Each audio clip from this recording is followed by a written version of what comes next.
Hello and welcome to the CAHSEE Test Examiners and Proctors training. I will give an overview of the test examiners and proctors' responsibilities so that you can ensure secure, consistent, and accurate administrations of the CAHSEE. As in past years, your principal or administrator has designated a CAHSEE test site coordinator at your school who is your primary contact person for information about the CAHSEE. You should direct any questions you have about the program to your test site coordinator. Specifically, I will cover test security, which includes maintaining the security of materials and test site security audits. Before testing, which includes attending training, reading the directions for administration or DFA, and setting up the testing room. During testing, which includes possible demographic coding by you or students, offering testing variations and accommodations and modifications to students whose IEP or Section 504 plan lists them. Reading directions exactly as they're written, and monitoring testing. And after testing, which includes collecting all testing materials and returning them to the test site coordinator. You are required to keep all test materials securely locked when they're not being used and maintain processes and procedures to prevent cheating and preserve the validity of the test. If students leave the room on a break between test sections, collect all test materials and lock them in a secure storage space. Before and during testing, be sure all desks or tables are cleared of books, backpacks, and electronic devices of any kind, especially cell phones. It is important to inform students before and during testing that if they are found cheating or to have compromised the security of the examination, their test results may be invalidated. Compromising the security of this examination includes the use of cell phones, electronic pagers, music players, and all other electronic devices during the test administration. If any of these devices are used, for example, to take pictures of CAHSEE test materials to post on social media websites, then test results may be invalidated and not scored. You must read, agree to, sign, and return the CAHSEE test security affidavit to the test site coordinator before receiving any test booklets. By signing the security affidavit, you attest that you will protect the CAHSEE materials and thereby protect the integrity of the test. Staff from Educational Testing Service, ETS, the CAHSEE administration contractor, and Global Compliance Services, the subcontractor for security audits, will be conducting before testing, during testing, and after testing audits of local educational agencies or LEA offices and testing sites. They will be assessing adherence to appropriate security procedures. Your cooperation is needed during these audits. Before testing, you must attend training offered by your test site coordinator so that you know the testing times and how you receive and return materials each testing day. Be sure to read the DFA before the day of the examination so you're familiar with what you will read to students. On the day of testing, set up your room so that all students face the same way and have at least 4 feet between them. Cover or erase any information on boards, counters, desks, or walls that could clue answers to students. Place a testing do not disturb sign outside of your door. Make the room conducive to students concentrating on the exam. Each testing day you will be asked to check out materials by counting them and signing a form. Check the security numbers on the back of the test booklets to make sure that you have signed for the correct range of numbers. You will be asked to account for every one of these test booklets. You may have a proctor to assist you during testing. The proctor's responsibilities are to help you handle and distribute materials, monitor students during testing, and collect materials. Proctors must attend training and sign the CAHSEE test security affidavit as well. The test site coordinator will give you a list of students who you are responsible for testing.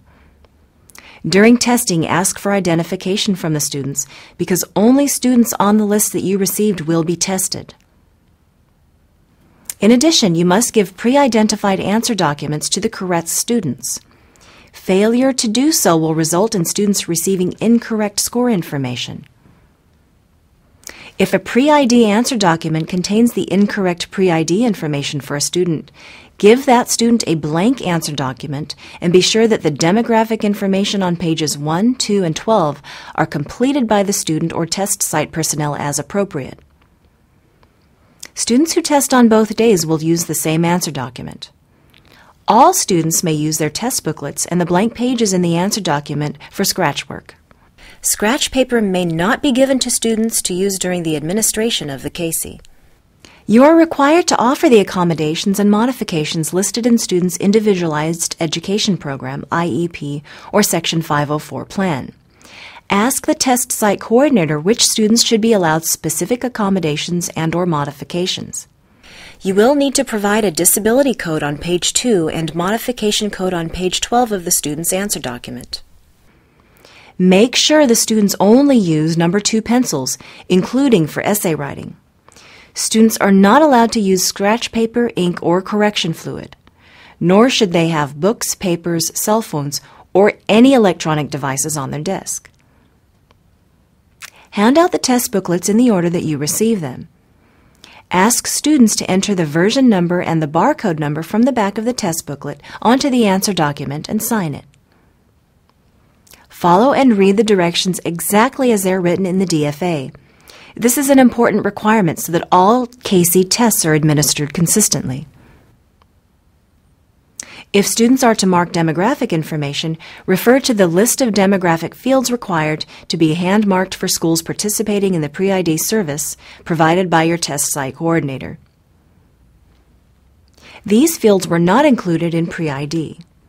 Follow the correct directions in the DFA for completing the demographic fields. If you verify that a student is cheating, record the information on the Test Administration Incident Report form and notify your test site coordinator. Do not send this form to ETS or CDE, but keep it on file for 1 year. Most sections of the examination take students 1.5 hours to 2.5 hours to complete. Tell students when 1 hour and 30 minutes have passed during testing.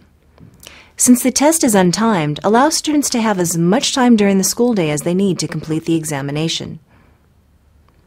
If students who need more time for testing have not made a mark on their answer document for a long period of time, test examiners should urge these students to finish the examination.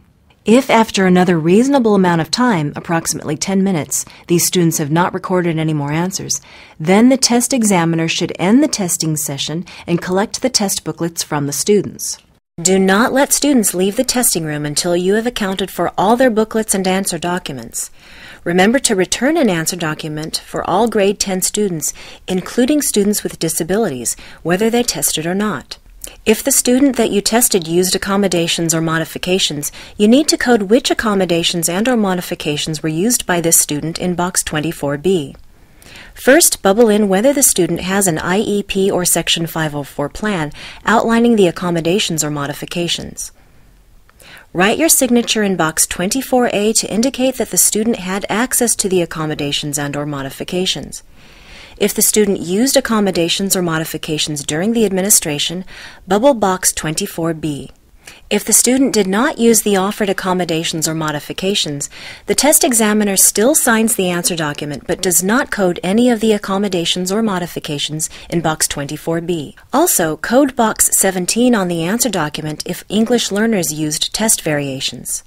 After testing, complete the score code field in box 3.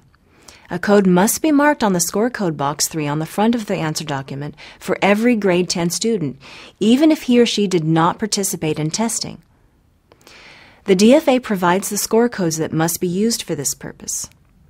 Within the score code field in box 3, there are 2 sections, one for ELA and one for math.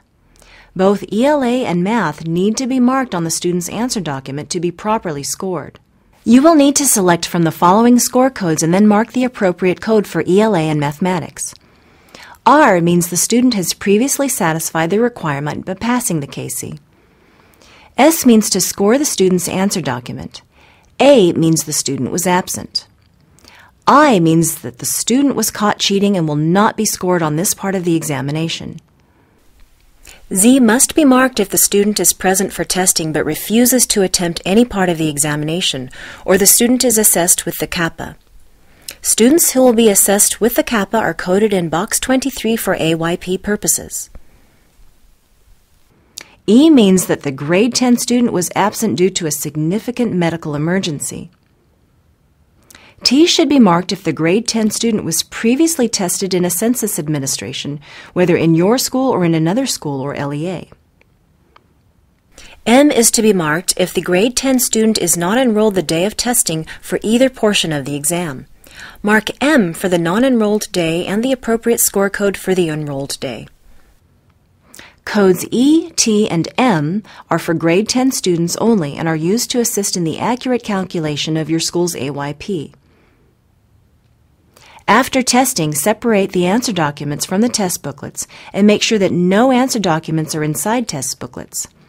Then, separate answer documents by grade. Return the test materials following the procedure your test site coordinator has set up. You cannot have any missing test materials. You can find more details about these and other before, during, and after testing procedures in the DFA. Thank you for properly administering the CAHSEE.